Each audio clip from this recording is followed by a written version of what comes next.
पूरे मुल्क में चाहे कोई अमीर है या गरीब, सबकी ज़ुबान पर सिर्फ एक ही मसला जो है वो बार बार आता है और वो है महंगाई। हुकूमत भी मानती है कि महंगाई है, लेकिन अशिया के बढ़ते दाम को रोकना कैसे है, इसका हल लगता यह है कि हुकूमत के पास भी मौजूद नहीं है।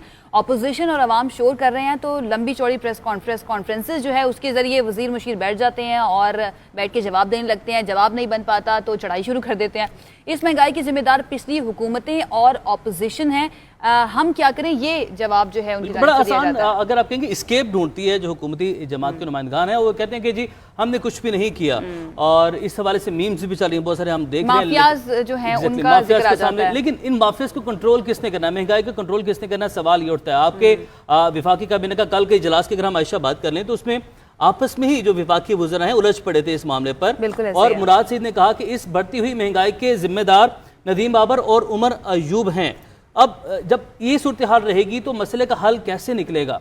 हुकूमत जब आप एक दूसरे को इल्जाम ठहरा रहे हैं, एक दूसरे पर इल्जाम डाल रहे हैं, तो हल किसने करना है? आवाम किसकी जानिब देखें? लगता है ऐसे ही है ना कि हुकूमत इन माफियाज के सामने ना हथियार डाल चुकी है। आटा हो, चीनी हो, घी हो, अंडे, सब्जियां, दवाएं, ज़रूरत की हर चीज़ जो है गुज़श्ता 2 से 3 माह में 2-4 नहीं बल्कि 100% से भी ज़्यादा महंगी हो गई है। और महंगाई के इस सैलाब के आगे बंद कैसे बांधा जाए, माफियाज को लगाम कैसे डालनी है, इंतज़ामी कोताहियों को कौन दूर करेगा, ये एक अहम सवाल जो है वो शुरू हो चुका है। और अब देखना ये है, क्योंकि वज़ीर आज़म इमरान खान ने कल के इजलास में कहा है कि महंगाई का जो जिन है उसे काबू करके रहेंगे, और करना कैसे है ये नहीं पता। लेकिन वजूहात भी आयशा आप जान लेते हैं, आप जानते हैं कि इसकी वजूहात क्या हैं, आपको बताना चाहेंगे कि क्या इसकी वजह है। तो बढ़ती हुई महंगाई की जो वजूहात हैं और कीमतों में कमी किस तरह मुमकिन है, इस पर बात करने के लिए हमें वीडियो लिंक पर ज्वाइन किया है माहिर मैशत आबिद कयूम सिलहरी साहब ने। आबिद साहब बहुत शुक्रिया वक्त का। सर, पाकिस्तान में हर आने वाले दिन के साथ महंगाई जो है वो बढ़ती चली जा रही है। आटे और चीनी के अलावा सब्जियां और अंडे भी अब महंगे हो चुके हैं, तो कीमतों में इस कदर इजाफे की आपके नज़दीक वजूहात क्या हैं? जो खाने पीने की चीज़ें होती हैं उसका एक विशेष साइकिल चलता है। जब एक दफ़ा चाय खुर्दनोश की कीमत बढ़ती है तो उसकी डिमांड बढ़ जाती है, और डिमांड बढ़ जाने से वो लोग जो अफोर्ड कर सकते हैं वो, यानी आज अगर टमाटर जो है वो 10 रुपये किलो हैं और आपको लग रहा है कि कल 20 हो जाएंगे, तो आपकी कोशिश होगी कि 2 किलो ख़रीद लें। तो जितनी ज़्यादा वो डिमांड बढ़ेगी, एक तो उतना ज़्यादा होल्डर को हम इनकरेज कर रहे होते हैं, ज़ख़ीरा अंदोज़ी करने वालों को, कि वो उसको ज़ख़ीरा कर लें। दूसरी जो इसकी वजह है वो ये है कि कुछ चीज़ें ऐसी हैं जो आपकी इम्पोर्टेड होती हैं, जैसे जो कुकिंग ऑयल वगैरह है, या जैसे दालें हैं, जैसे चने हैं, जो ऑस्ट्रेलिया से आ रहे हैं। जब आपके रुपया डेप्रिशिएट करेगा, डॉलर जो है वो महंगा होगा, तो इनकी कीमत जो है वो महंगी हो जाएगी। तीसरी वजह जो है वो कुछ एडमिनिस्ट्रेटिव फेलियर या पॉलिसी फेलियर भी होता है। जैसे गंदम की कीमतें जो बढ़ रही हैं, आटे की, तो वो एक पॉलिसी फेलियर है। हार्वेस्टिंग सीजन के फ़ौरन बाद जो फ्लोर मिल पे पाबंदी लगाई गई थी प्राइवेट सेक्टर पे कि वो मार्केट से गंदम नहीं खरीद सकेंगे, वो मेरा ख्याल है कि बहुत ज़्यादा दानिशमंदाना पॉलिसी नहीं थी। उसका नतीजा ये निकला कि प्राइवेट सेक्टर ने गंदम तो खरीदी, लेकिन उन्होंने वो उसके साथ ही एंटी होर्डिंग आर्डिनेंस भी आ गया, तो उन्होंने ख़रीदी, लेकिन वो इस वक्त छुपा के बैठे हुए हैं, और उसकी वजह से उसकी कीमतें जो है वो बढ़ती चली जा रही हैं। तो एक से ज़्यादा फैक्टर्स हैं जो कि इस वक्त महंगाई जो है। अच्छा आबिद साहब, वफाकी और सूबाई हुकूमतें, हम ये देख रहे हैं कि महंगाई पर काबू पाने में मुकम्मल नाकाम हो चुकी हैं, और जब सवाल किया जाता है तो एक दूसरे को इल्ज़ामात देती हैं। ज़िले इंतज़ामिया हो या मार्केट कमेटियाँ हो, कोई भी अपना काम नहीं कर रहा।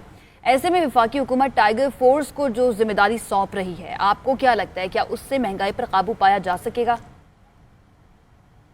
देखिए, टाइगर फोर्स का जो मैंडेट है वो शायद ये तो हो सकता है कि टाइगर फोर्स मार्केट में एक इंडिपेंडेंट रिव्यू करके बता सके कि पोर्टल पे के कीमतों, जो चीज़ों की कीमतें हैं वो क्या हैं इस वक्त। आलू, प्याज, गंदम, चीनी वो किस कीमत पे बिक रहा है, चूँकि ज़ाहिरी बात है जो गवर्नमेंट मशीनरी रिपोर्ट करती है वो तो सब अच्छा की रिपोर्ट कर रही होती है।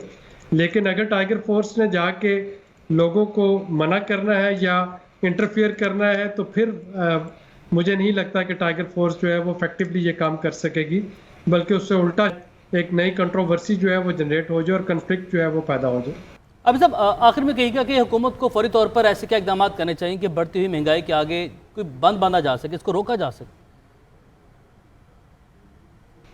देखिए, 2 तरह के हैं। एक तो ये है कि हुकूमत को जो महंगाई को कंट्रोल करने के फैसले हैं वो सिर्फ डंडा लेके नहीं करवाई जा सकती है, उसके लिए अदाद व शुमार चाहिए, और वो आपके क्रेडिबल अदाद-ओ-शुमार चाहिए।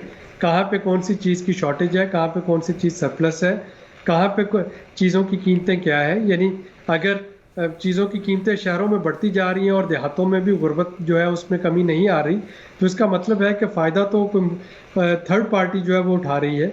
अगर तो मेरा किसान खुशहाल हो रहा हो तो फिर तो मैं बड़ा खुश हूँगा कि चले मुझे रोटी 15 रुपए की मिल रही है, लेकिन देहातों में गुर्बत जो है वो ख़त्म हो रही है। तो एक तो अदाद-ओ-शुमार जो है उसकी बेसिस पे फैसले करना होंगे। दूसरे जो हम कंज्यूमर्स हैं, हमें थोड़ा सा अपना एटीट्यूड जो है वो चेंज करना होगा। वो लोग जो अफोर्ड कर सकते हैं वो लोग भी चीज़ों के महंगा होने का बायस बनते हैं जब वो पैनिक बाइंग शुरू कर देते हैं। ज़रा सी कोई चीज़ शॉर्ट होती है तो वो फौरी तौर पे उसका स्टॉक करने की कोशिश करते हैं और ये ज़ख़ीरा अंदोज़ों को इनकरेज करता है कि उस चीज़ को वो ब्लैक कर लें, उसको होल्ड कर लें। ठीक है, आबिद कयूम सुलहरी साहब हमारे साथ मौजूद थे और कुछ हल जो हैं वो पेश कर रहे थे कि ये सिर्फ गवर्नमेंट या इंतज़ामिया की जिम्मेदारी नहीं है, बल्कि जो कंज्यूमर्स हैं यानी हम लोग जो हैं हमें भी अपने एटीट्यूड को चेंज करने की ज़रूरत है, सो दैट जो ज़रूरियात ज़िंदगी हैं वो तमाम लोगों तक पहुँच सके।